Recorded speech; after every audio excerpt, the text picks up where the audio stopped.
नमस्कार, स्वागत है आपका हॉर्नबिल टीवी में और मैं हूं आपके साथ शिखा सकलानी। बुलेटिन की शुरुआत करते हैं खबरों के साथ।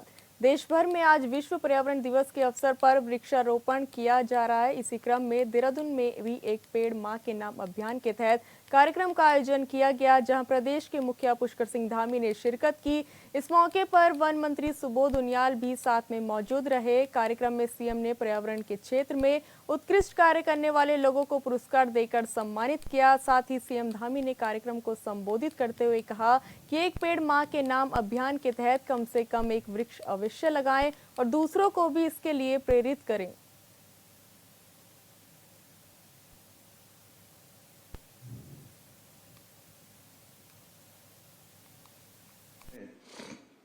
दो दिन पहले जिलाधिकारियों के साथ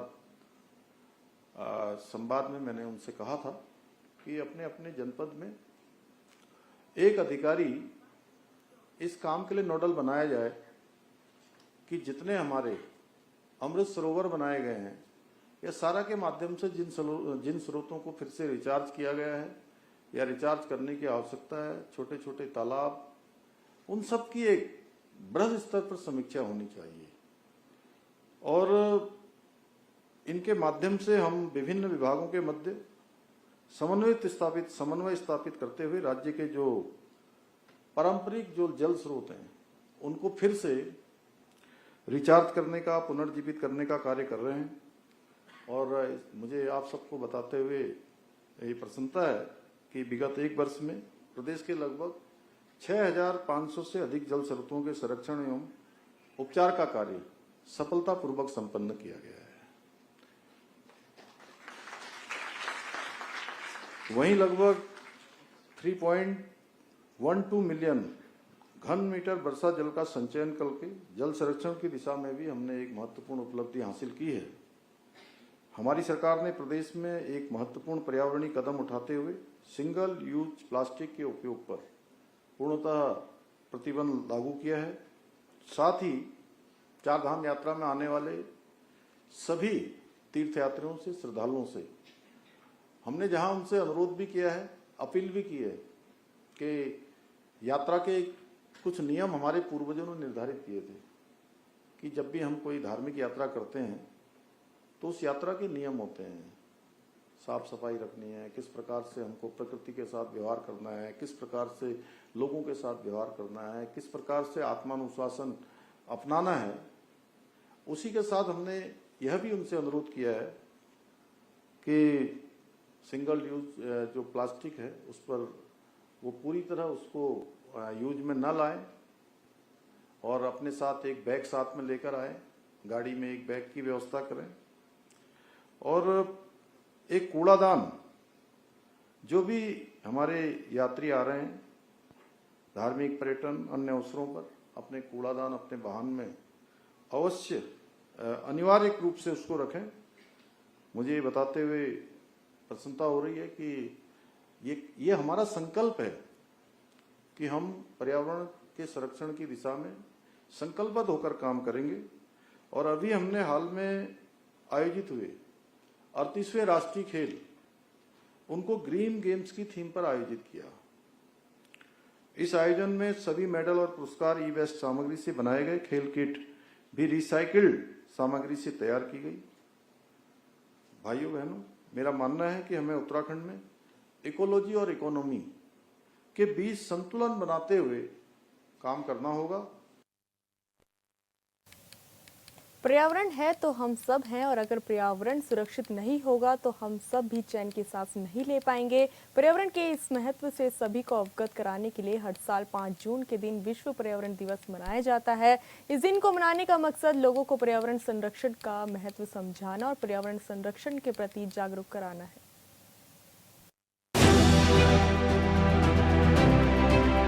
विश्व पर्यावरण दिवस पर देश भर में पौधारोपण किया जा रहा है। उत्तराखंड के सभी जिलों में कार्यक्रमों का आयोजन कर प्रदेश वासियों को भी जागरूक किया गया। नैनीताल में राज्यपाल ने पौधारोपण किया तो देहरादून में प्रदेश के मुखिया पुष्कर सिंह धामी, मेयर सौरभ थपलियाल ने दुधली में वृक्षारोपण किया। हल्द्वानी में विश्व पर्यावरण दिवस के मौके पर पूरे हल्द्वानी शहर में जगह जगह वृक्षारोपण का कार्यक्रम चलाया गया। नैनीताल सांसद अजय भट्ट ने भी वृक्षारोपण किया। ये एक भावात्मक अपील माननीय प्रधानमंत्री जी ने जो कही थी पहले कि एक पेड़ माँ के नाम, और लोगों ने असंख्य बहुत ज़्यादा रिकॉर्ड भी बनाए हैं, कई रिकॉर्ड टूटे भी हैं। हमारी बहनों ने, हमारे युवाओं ने, हमारे भाइयों ने इतने वृक्ष लगाए। उसके पीछे मैं समझता हूँ कि माननीय प्रधानमंत्री जी की बहुत बड़ी दूरदृष्टि है, क्योंकि जब जनसंख्या हमारी बढ़ेगी ऑक्सीजन की कमी होने वाली है। ऑक्सीजन बढ़ाने वाले, कार्बन डाइऑक्साइड को सोखने वाले कौन है? हमारे पौधे हैं जो बैलेंस बनाए रखते हैं। जनसंख्या तो बढ़ेगी लेकिन ऑक्सीजन जनरेशन के लिए हमारे पास कोई साधन नहीं होंगे। हमने कोरोना के दौरान देख लिया है कि ऑक्सीजन के बिना कितने लोग हमको छोड़ के गए, कितने अपनों को हमने खो दिया। इसलिए पर्यावरण दिवस पर ये संकल्पित हुए हैं आज पूरे देश के लोग, दुनिया के लोग, कि हम जो मोदी जी ने आह्वान किया था एक पेड़ माँ का नाम, उसको हम पुनः यहाँ आज शुरुआत कर रहे हैं।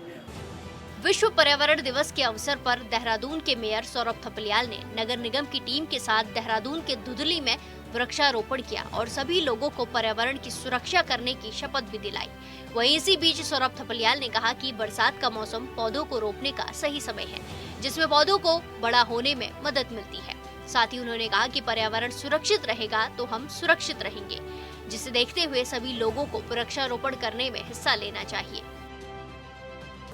पर्यावरण ही हमारा सच्चा मित्र है और आज पर्यावरण दिवस है और आज से हमने इस कार्य की शुरुआत की है। निश्चित तौर पे इसको हम आगे तक लेके जाएंगे और पूरा जो ये बरसात का ये समय है, इस समय जो है पौधों को रोपने का ये असली समय है। इनको बड़ा होने में मदद मिलती है, तो ऐसे समय पे हमें सब लोगों को बढ़ चढ़ कर हिस्सा लेना चाहिए और समस्त आम जनों को भी इसमें बढ़ चढ़ कर हिस्सा लेना चाहिए, क्योंकि पर्यावरण सुरक्षित रहेगा तो हम सब लोग सुरक्षित रहेंगे। आज इसी क्रम में आज हम यहाँ पर वृक्षारोपण किया है, पौधारोपण किया है, तो यहाँ पे तमाम अपने जो आसपास के सब स्थानीय नागरिक वो उन लोगों ने भी बढ़ चढ़ कर इसमें हिस्सा लिया है और निश्चित तौर पे पर्यावरण दिवस को हम सब लोगों को और बहुत बढ़ चढ़ कर मनाना चाहिए। इधर अल्मोड़ा के द्वाराहाट विधानसभा के चंथरिया रेंज में भूमि संरक्षण वन विभाग ने वृक्षारोपण कार्यक्रम किया, जिसमें फलदार और चारापत्ती प्रजाति के पौधों का रोपण किया गया। वन क्षेत्राधिकारी चंद्रशेखर भट्ट ने कहा कि पर्यावरण दिवस पर प्रधानमंत्री नरेंद्र मोदी के आह्वान पर एक पेड़ माँ के नाम का लगाया जा रहा है, जिसकी देखभाल हमारे कर्मचारियों और स्थानीय ग्रामीणों की जिम्मेदारी पर रहती है। विश्व पर्यावरण दिवस के उपलक्ष्य में इस वर्ष की जो थीम है विश्व स्तर पर प्लास्टिक प्रदूषण के प्रभाव को, दुष्परिणाम उसके रोकना, और उसी के तहत आज हम विश्व पर्यावरण दिवस के उपलक्ष्य में अपने चंथेरिया वन क्षेत्र में यह पर्यावरण दिवस मना रहे हैं, जिसमें विभाग के कर्मचारी, ग्रामीणों, सरपंच आदि द्वारा फलदार पौध एवं चारापत्ती के पौधों का यहाँ पर रोपण किया गया, जिसमें काफल, बुरांश, बाज, खड़ी का आदि पौध सम्मिलित हैं। इस जो लगाए हुए पेड़ हैं इनमें इनकी हम सभी लोग जो है देखभाल करेंगे। हमारे स्टाफ एवं तथा अन्य ग्रामीणों को हम जागरूक करेंगे इन पेड़ों को बचाने हेतु, तथा हमारे सरपंच जो भी ग्रामीण के हैं उनके साथ सहयोग के रूप में उनको सुरक्षित करने का कार्य करेंगे। इस साल विश्व पर्यावरण दिवस की थीम है प्लास्टिक प्रदूषण को हटाना। प्लास्टिक पर्यावरण के लिए सबसे खतरनाक चीजों में से एक है। वर्तमान में शायद ही ऐसा कोई व्यक्ति होगा जो घर या बाहर प्लास्टिक का इस्तेमाल नहीं करता होगा। प्लास्टिक ऐसा मटेरियल है जो सालों साल तक खत्म नहीं होता है, जिसके चलते पर्यावरण को इससे अत्यधिक नुकसान होता है। ऐसे में इस साल की थीम प्लास्टिक के इस्तेमाल को कम करने और प्लास्टिक प्रदूषण को रोकने के लिए चुनी गई है। Bureau report, Hornbill TV.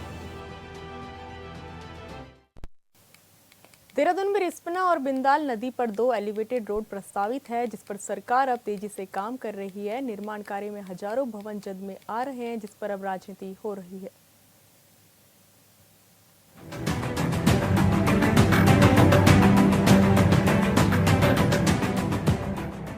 Uttarakhand की राजधानी देहरादून में बिंदाल और रिस्पना नदियों के किनारे बनने जा रहे एलिवेटेड रोड पर सियासत गर्मा गई है। जहां सत्ता पक्ष से विकास के लिए इसे अपनी महत्वाकांक्षी योजना बता रहा है, तो वहीं कांग्रेस इस योजना पर लगातार सवाल खड़े कर रही है।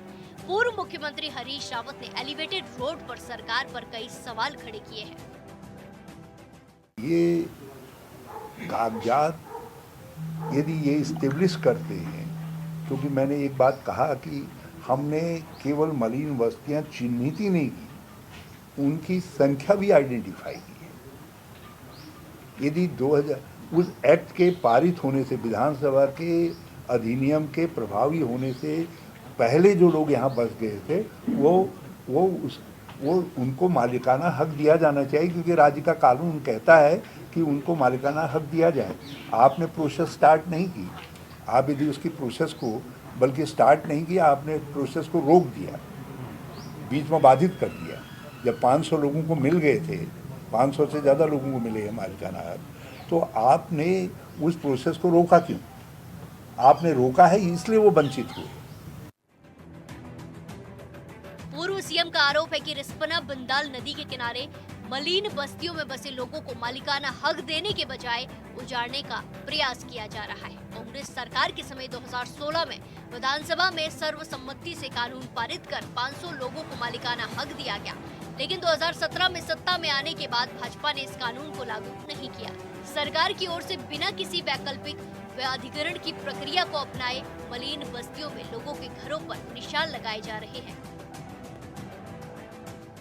एक्ट ये कहता है कि 2016 के एक्ट के प्रभावी होने के दिन तक जो भी व्यक्ति यहाँ मलिन बस्तियों में बसे हैं, और मलिन बस्तियाँ सारी जो है आइडेंटिफाइड हैं, चिन्हित हैं। हमने एक कमेटी बनाई थी, उस कमेटी ने उनको चिन्हित किया है और with due process of law जो है उनको ये मालिकाना हक मिला है। तो आप उनको मालिकाना हक देने से वंचित आपने किया है, आपकी गलती से वंचित हुए हैं, तो इसलिए उनको भी नहीं उजाड़ा जा सकता। हरीश रावत का आरोप है कि बीजेपी के नेताओं ने 2017 के बाद मलिन बस्तियों में लोगों को बसाया है, लेकिन अब उन्हें उजाड़ने का काम ये सरकार कर रही है। देहरादून में 129 चिन्हित मलिन बस्तियां हैं जो ज्यादातर नदियों के किनारे बसे हैं। मलिन बस्तियों में रहने वाले लोग 1-2 साल में नहीं बसे हैं, जबकि वर्षों से यहाँ रह रहे हैं। प्रदेश में कभी कांग्रेस की सरकार रही तो 2017 से लगातार बीजेपी की सरकार है, लेकिन ये कहने में कोई परेशानी नहीं है कि दोनों पार्टियों की सरकारों के कार्यकाल में नदियों किनारे अतिक्रमण हुआ है। फिर किसी एक पार्टी को इसके लिए जिम्मेदार बताना अजीब लगता है। Bureau report, Hornbill TV. Break के बाद एक बार फिर स्वागत है आपका हॉर्नबिल टीवी में। बढ़ते अगली खबर की ओर। कुछ समय बाद उत्तराखंड में भी मानसून दस्तक देने वाला है, इसलिए सरकार राज्य गंभीर हो गई है। प्रदेश के मुखिया पुष्कर सिंह धामी ने सभी जिलाधिकारियों को आवश्यक तैयारियों को लेकर दिशा निर्देश दिए हैं। सीएम के आदेश के बाद देहरादून के जिलाधिकारी ने आपदा कंट्रोल रूम का जायजा लिया।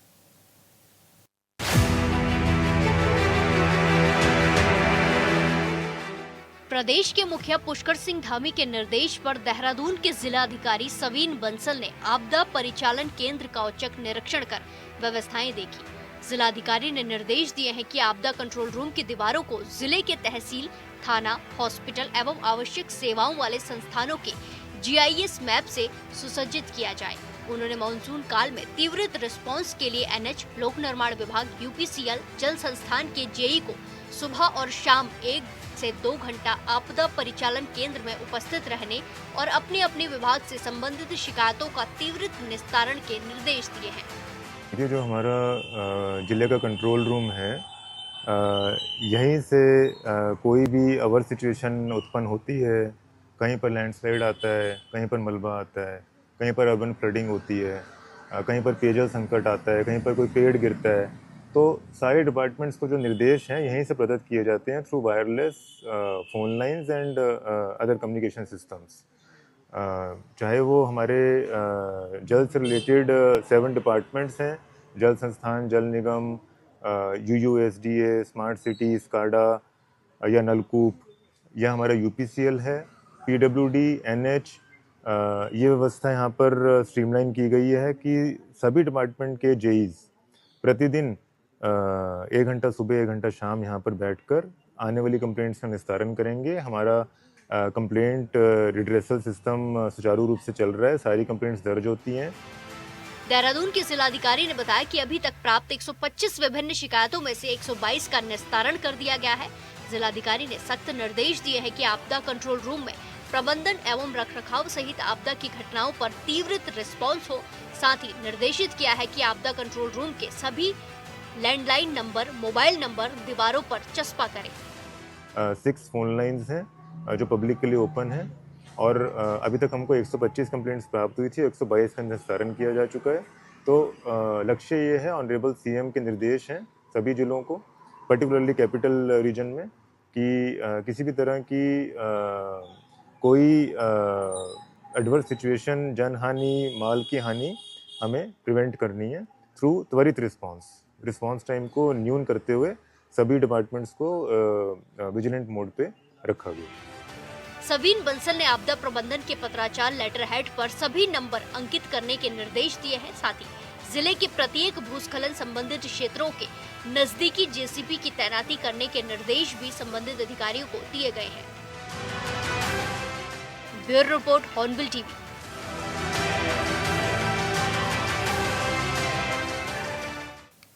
हरिद्वार में बीजेपी महिला मोर्चा के एक पूर्व पदाधिकारी और उसके प्रेमी की घिनौनी हरकत का पर्दाफाश करते हुए पुलिस ने तीनों आरोपियों को गिरफ्तार किया। आरोप है कि महिला नेत्री ने अपने प्रेमी और उसके दोस्त से नाबालिग बेटी के साथ सामूहिक दुष्कर्म कराया। अब इसे लेकर बीजेपी और कांग्रेस के बीच आरोपियों की राजनीति भी हो रही है।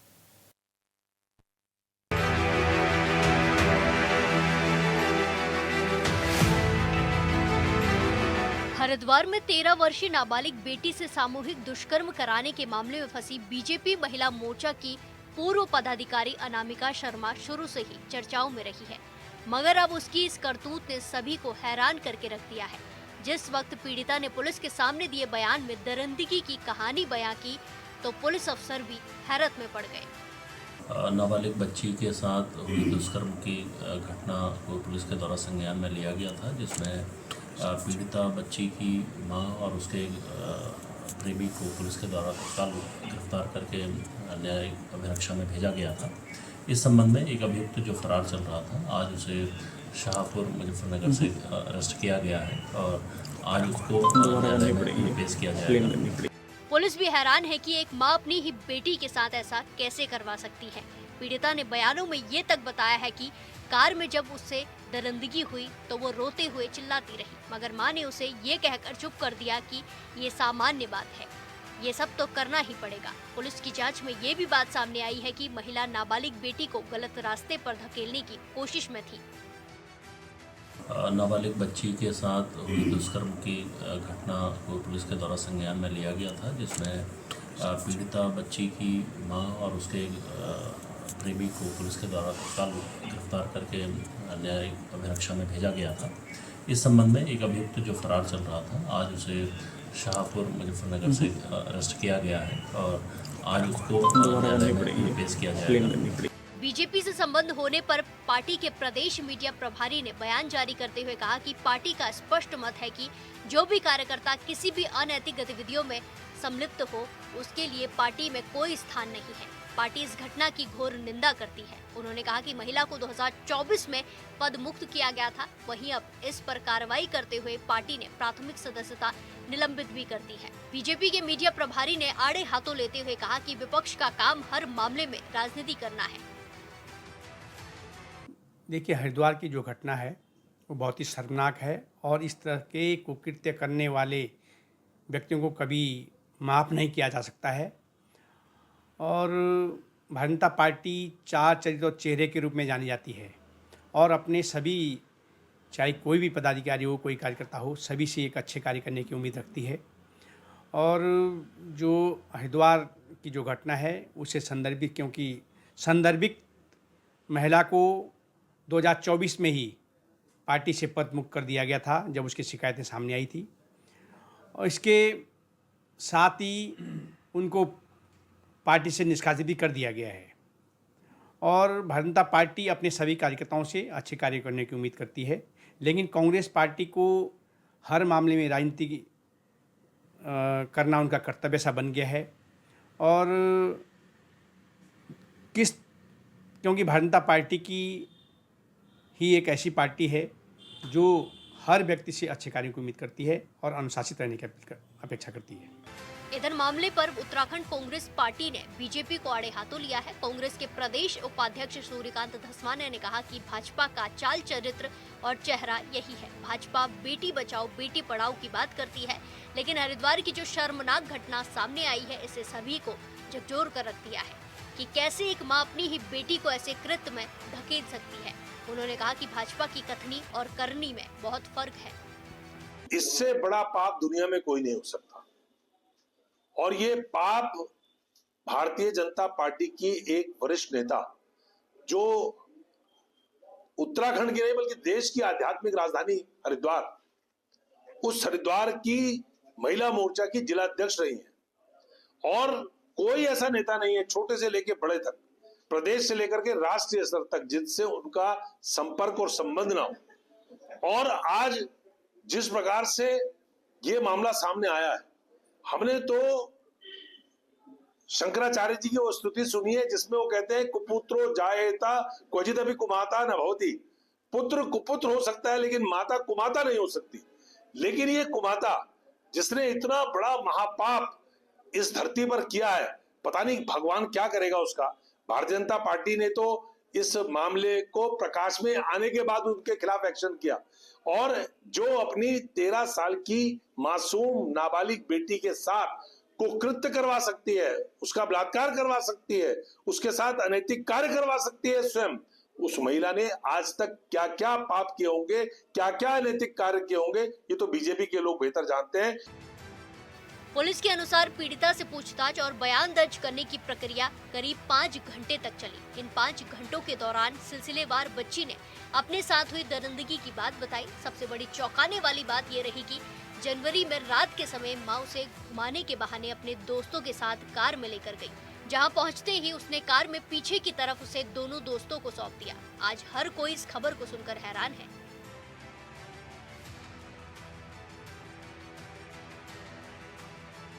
Bureau report, Hornbill TV.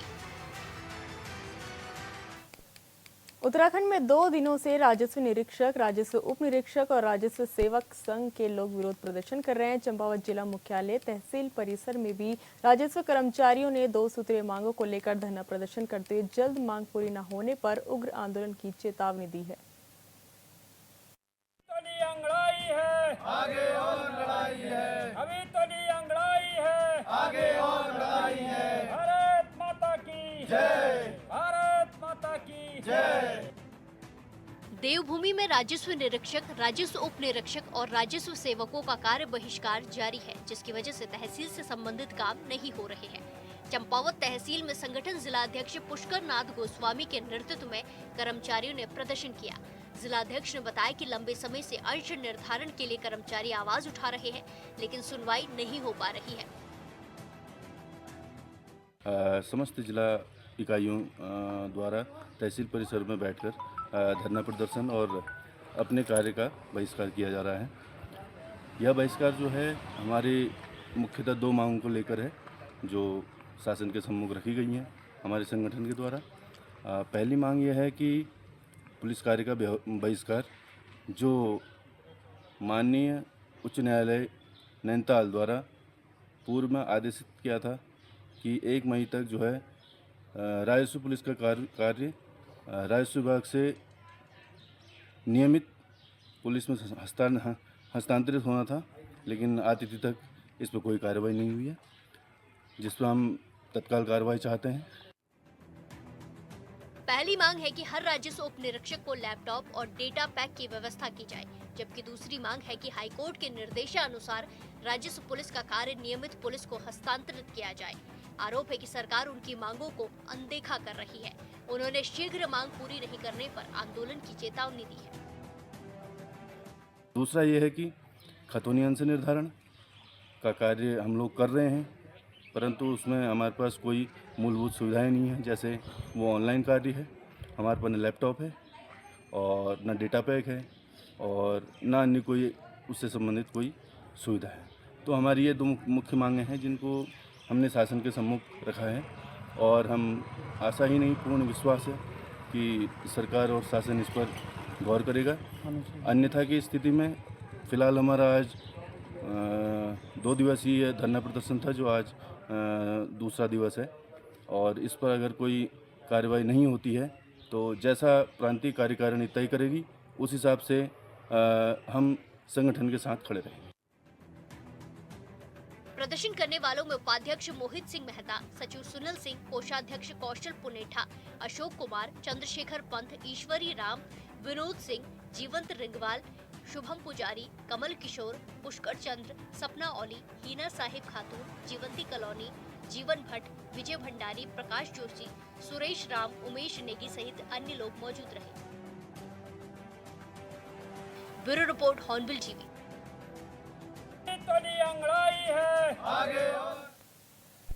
फिलहाल इस बुलेटिन में इतना ही। आप देखते रहिए हॉर्नबिल टीवी। नमस्कार।